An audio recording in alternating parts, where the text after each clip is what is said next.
ಕಪ್ಪಿ ನನ್ ಮಗನೇ ನನ್ ಫೇವ್ರೆಟ್ ಟಾಪ್ ಕಣೋ. ಯಾವಾಗ ನೋಡಿದ್ರೆ ಒಳ್ಳೆ ಫೋನ್ ನೋಡ್ಕೊಂಡೇ ಕೂತಿರ್ತೀಯಲ್ಲ, ಬಾ ಊಟ ಹಾಕೊಡು.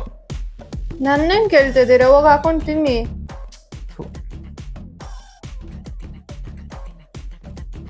ಸಾಂಬಾರ್ ಬೇರೆ ಚೆಲ್ಬಿಟ್ನಲ್ಲಪ್ಪ, ಅವಳೇನಾದ್ರು ನೋಡ್ರೆ ಮುಗೀತು. ಏನ್ ಮಾಡ್ತಿರ್ಬೋದು, ಹೋಗಿ ಇಷ್ಟೊತ್ತಾಯ್ತಲ್ಲ. ಯಾವ್ದೋ ಚಿಕ್ಕ ಮಕ್ಳು ಟಾಪ್ ಅಂತ ಇದ್ರೆಲ್ಲ ಹೊಡ್ಸ್ಕೊಳ್ಳೋಣ. ಅಯ್ಯೋ ಲೇ ಕಪ್ಪಿ ನನ್ ಮಗನೇ ನನ್ ಫೇವ್ರೆಟ್ ಟಾಪ್ ಕಣೋ. ಓ ಇದ್ ನಿನ್ ಟಾಪ, ನಾನೇದೋ ಚಿಕ್ಕ ಮಕ್ಳು ಟಾಪ್ ಅನ್ಕೋಬಿಟ್ಟೆ. ಅದಕ್ಕೆ ಅದೆಲ್ಲ ಹೊಸ್ಬಿಡ್ತಾರಾ? ಮತ್ತೆ ಇನ್ಯಾವ್ದ್ರಲ್ಲ ಹೊರಸ್ಲಿ? ಅದಕ್ಕೆ ಅಂತಾನೆ ಬೀಕೋ ರಿಯೂಸಬಲ್ ಕಿಚನ್ ಟವಲ್ ನ ಮಾಡಿದ್ದಾರೆ.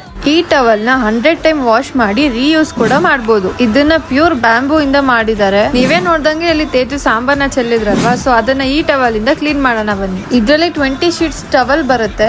ಸೊ ಇದ್ರಲ್ಲಿ ಒಂದು ಸ್ವೈಪ್ ಮಾಡಿದ್ರೇನೆ ಎಷ್ಟು ಗಲೀಜ್ ಹೋಗ್ತಾ ಇದೆ ನೀವೇ ನೋಡ್ಬೋದು. ಹಾಗೇನೆ ಇದು ವಾಶ್ ಅಂಡ್ ರೀಯೂಸಬಲ್ ಕೂಡ ಆಗಿರುತ್ತೆ. ಇದನ್ನ ನೀವು ಮಲ್ಟಿಪಲ್ ಪರ್ಪಸ್ ಆಗಿ ಕೂಡ ಯೂಸ್ ಮಾಡಬಹುದು. ಲೈಕ್ ಇದು ಉದ್ದು, ಗ್ಲಾಸು, ಮೆಟಲ್ ಎಲ್ಲದಕ್ಕೂ ಯೂಸ್ ಆಗುತ್ತೆ. ನಿಮ್ಗೇನಾದ್ರೂ ಈ ಪ್ರಾಡಕ್ಟ್ ಬೇಕು ಅಂತಂದ್ರೆ ಲಿಂಕ್ ಅಂತ ಕಮೆಂಟ್ ಮಾಡಿ. ಹಾಗೆ ಅಮೆಝಾನ್ ಅಲ್ಲಿ ಕೂಡ ಬೈ ಮಾಡಬಹುದು.